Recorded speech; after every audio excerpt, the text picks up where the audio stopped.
Mbukeli sikubingelele sikwamukele izindaba ezihora lokuqala emini. Lezi ndaba nizithulelwa unkosazana wakwaDambuza Magupa nazo ezinohlonze emini nje. I, Matamela Cyril Ramaphosa, swear that I will be faithful to the Republic of South Africa.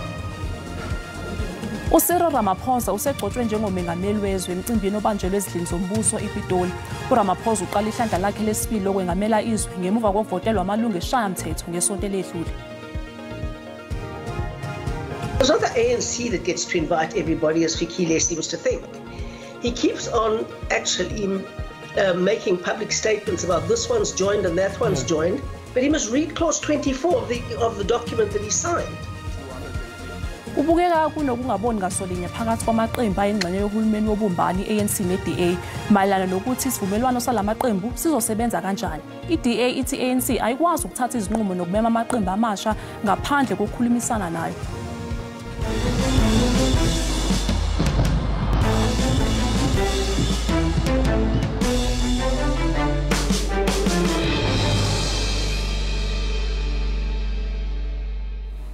UCyril Ramaphosa usegcotshwe njengomengameli wezwe emcimbini obanjelwe ezindlini zombuso ePitoli.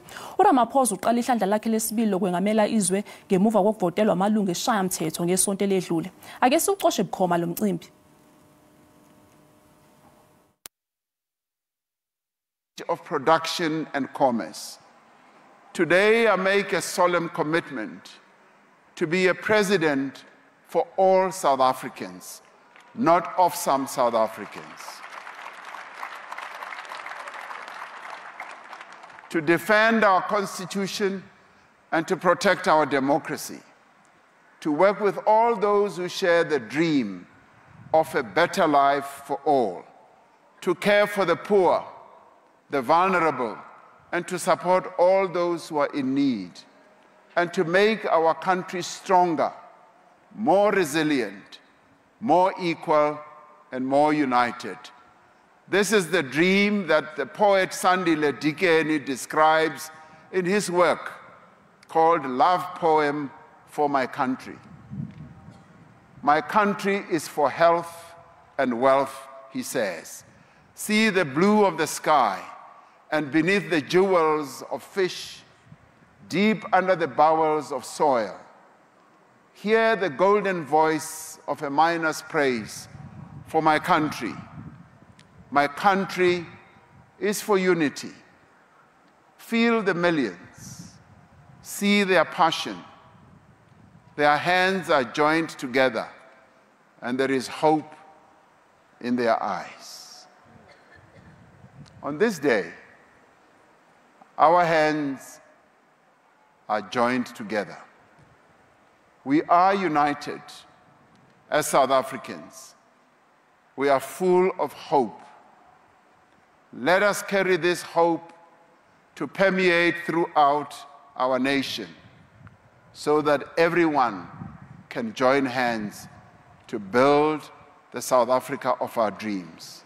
God bless South Africa and protect its people. Nkosi sikelela iAfrika, Morena buluka sichaba sa Yesu, God sien South Africa, Modzemu patuchedza Afrika Chipembe. Hosi katekisa Afrika. Chief Justice, I thank you. Mbukeli lo mcimbi uyaqhubeka ku Channel 404. Kusenjalo abaholi bamaqembu ezombusazwe aphawulile ngokugcotshwa kamengameli.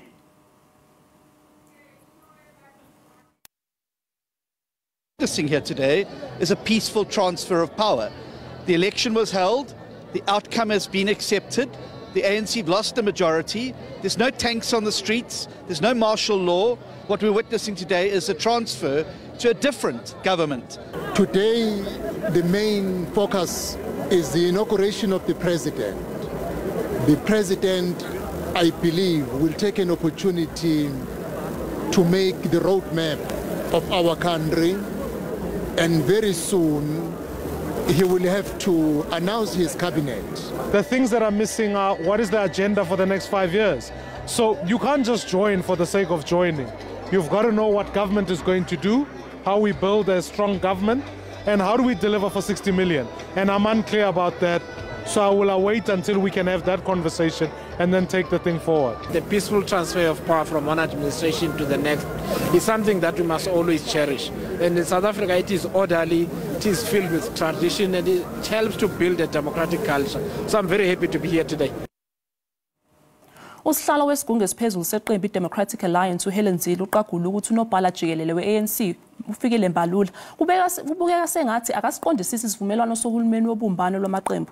uMbalula bephawula ngohlelo lwendlela lokusebenza ngayo uhulumeni wobumbano wakhiwe i-ANC, i-DA, i-IFP, i-Patriotic Alliance kanye ne-Good Party kanjalo ne-PAC esanda kujoyina kamuva.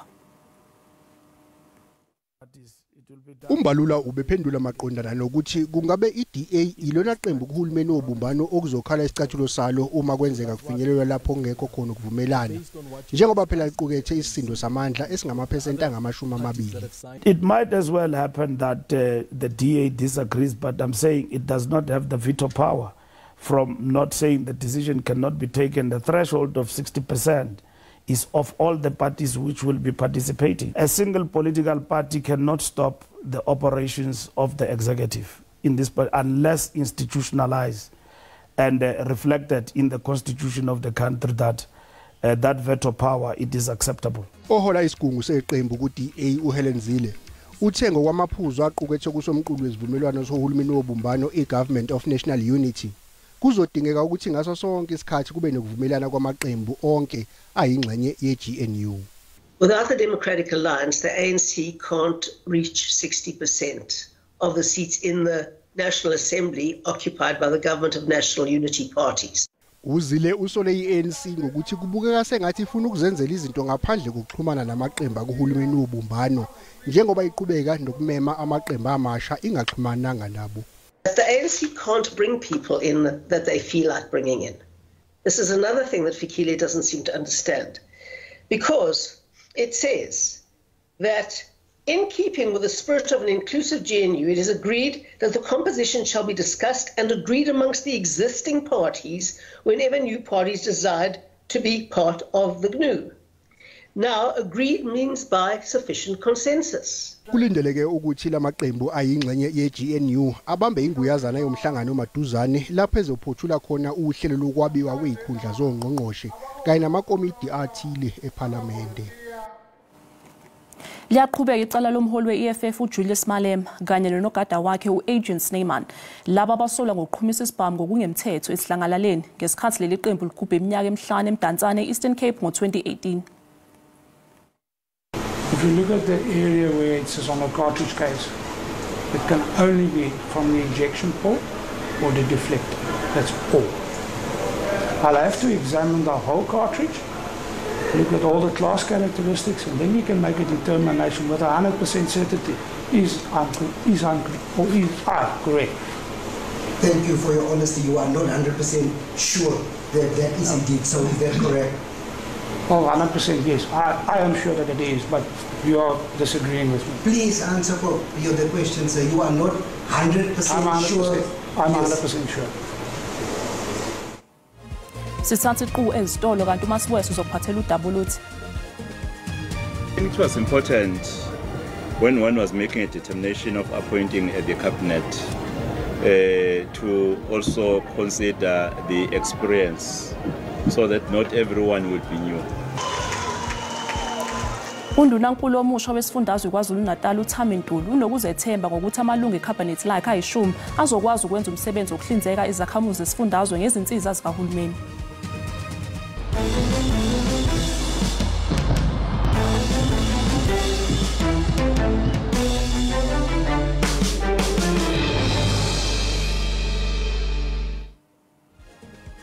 Sikubingelele sikwamukele uma ngabe usanda ngena udabeni oluphambili sibika ukuthi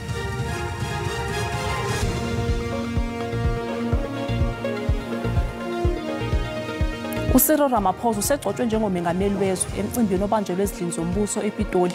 uRamaphosa uqala ihlandla lakhe lesibili lokwengamela izwe ngemva kokuvudelwa amalungu eshayamthetho ngesonto ledlule. Bukela sikhumbuza ukuthi lezi ndaba zikhona ku YouTube na ku SABC Plus. Ngena kuzo uzigcine ngamagama athi SABC izindaba na kanjani uzosithola.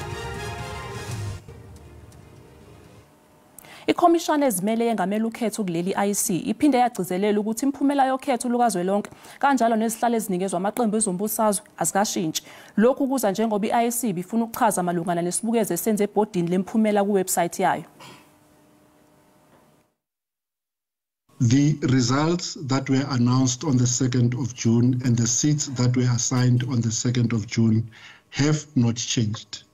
What has happened in the intervening period is that for purposes of clarity, we have changed the manner in which we project the public-facing results to make it simpler for people who want to access the results. What do we mean by that? We've combined the votes cast for a party on a regional ballot as well as the votes cast for that party on a national compensatory ballot and added them together. Before that, it was a mission to navigate our result system because a person only got the results for the National Assembly and they had to go and drop down and look for the results for the region in respect of an election of the National Assembly.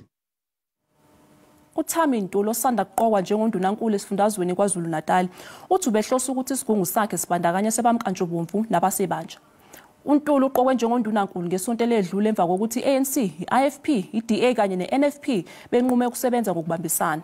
uNtuli unxuse wonke amalungu esigungu ukuba asebenze ngendlela ezothile. Bafungiswe benza izethembiso abazosebenzela isifundazwe kwaZulu-Natal.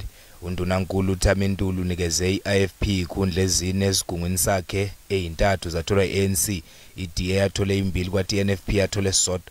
uNomagugu Simelane weANC ubuyiswe eminyangweni wezempilo kanti usihlalo ANC esifundazweni uSiboniso Duma ungongamele ezokuthutha. Sipho Hlomuku ungena esikhundleni sikaMbali Fraser kwezemfundo. uHoly DA esifundazweni uFranco Rogers ungowengamele ezemali kanti uMartin May oyilungu leDA useminyangweni wezemisebenzi kahulumeni nokuhlaliswa kwabantu.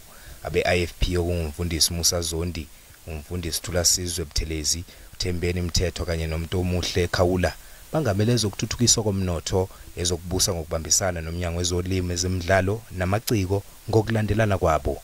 uMbali Shinga weNFP uyena owengamele ezenhlala kahle. Yize nabathathu kuphela besifazane esigungweni sakhe uma kuqhathaniswa naseminyakeni edlule. uNtuli uthi yasethemba isigungu sakhe.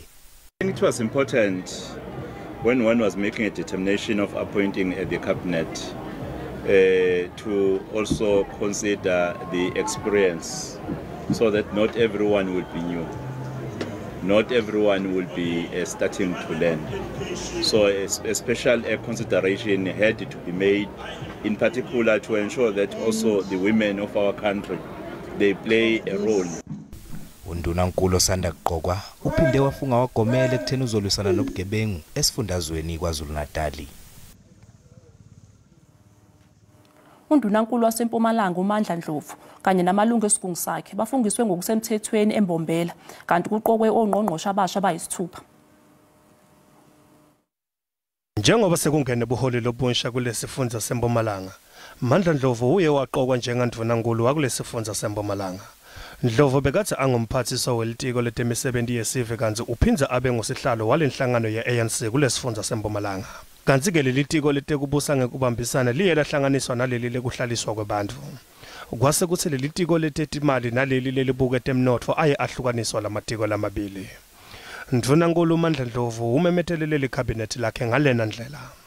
Education, I said, is Kathin Dlamini.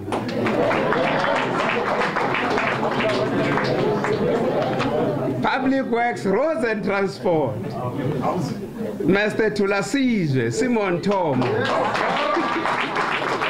Ndlovu uthe utawuqala kuvakashela bomasipala ngekwahlukana kwabo kude akwade kuncedisa lapho kunedingenga khona. For the first 100 days in office, I will visit all the municipalities, get a better understanding of their challenges. Kanti ke Ndlovu kulindeleke ukuthi athule inkulumo yebunjalo besifundza emavikeni lambalwa latako. Etindzabeni te-SABC ngingo-Opa Masilela eMbombela kulesifundza seMpumalanga.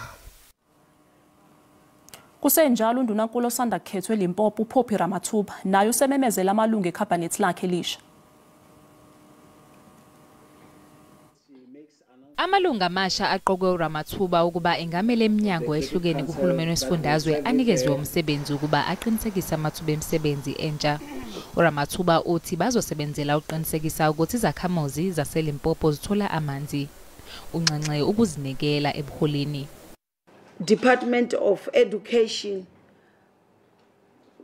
we are inviting the member of legislature, Bomme Mabungu Lurudi Ramakanya, to lead this department. Department of Health, it's also another woman, Miss Mashiho Dieketseng Masesi. uRamathuba uthi ukufakwa kwabantu besimame kuCabinet yakhe kungenhloso yokuqeda ukungalingani ngokobulili. We are a non-sexist and a democratic organization. That's why you heard me speaking about representation of women, which is even above more than the usual. uRamathuba uthi inhlaka ezimbili zamandla phakathi kwakhe kanye nosihlalo weANC kulesifundazwe Stanley Mathabatha ngeke zibe nomthelela omubi ekusebenzeni kohulumeni wesifundazwe. When you have a chairperson who is a former premier, then you have a chairperson who understands how government operates and who understands the challenges that face if there is political interference, for instance, on administrative matters. Labaholi beminyango yesifundazwe abasha bazofungiswa kahle eshamthetho sesifundazwe ngoLesine. Ungqongqoshe wamaphoyisa ophumayo kulesikhundla uBheki Cele uncome kakhulu iqhaza elibanjwa amaphoyisa esesigudleni emsebenzini. Lamaphoyisa ahlonyiswe ngezidondo ngenxa yokusebenza ngokuzikhandla kanye nokuzimisela.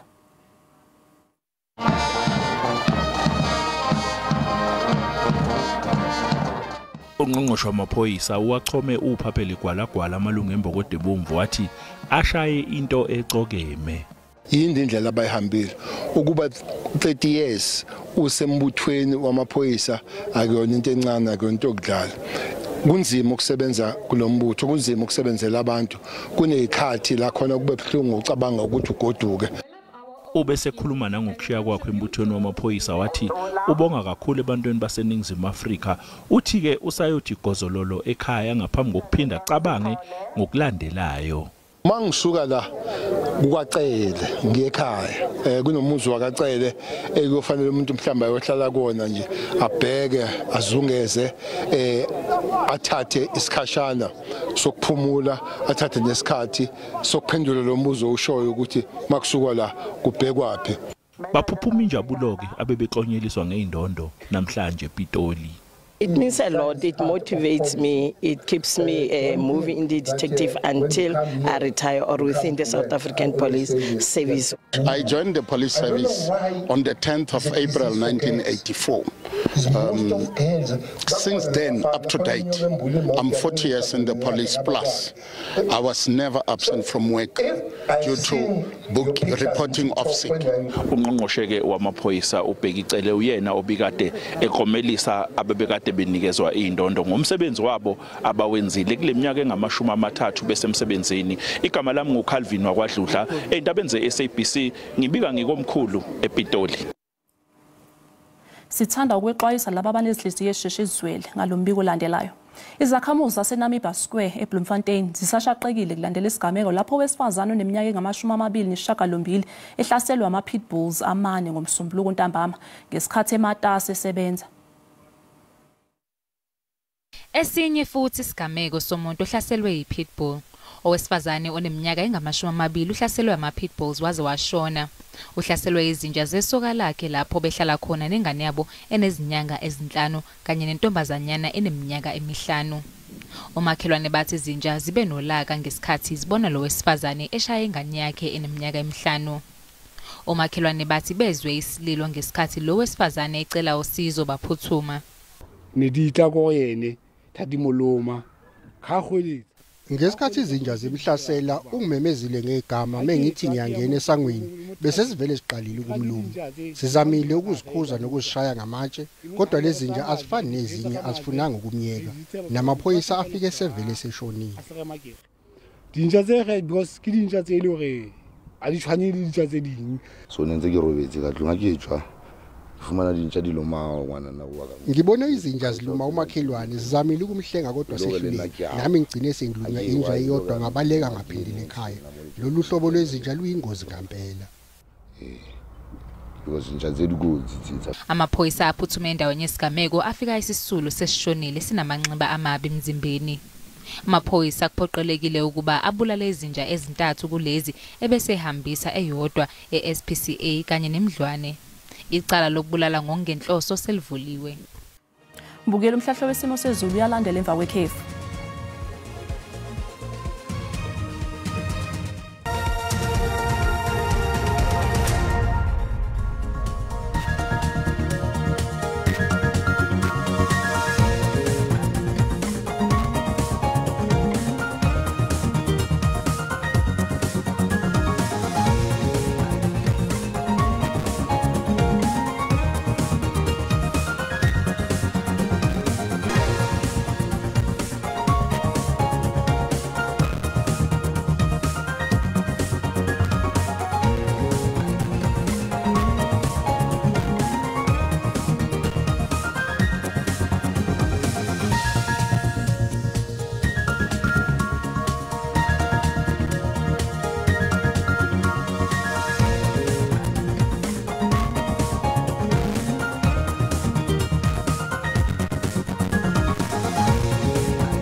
Bukela sikushiya nemfanekiso yomcimbi wokugcotshwa kaMengameli wezwe. Siyabuya futhi ngehora lesikhombisa. Umusa wenkosi ube nani nonke.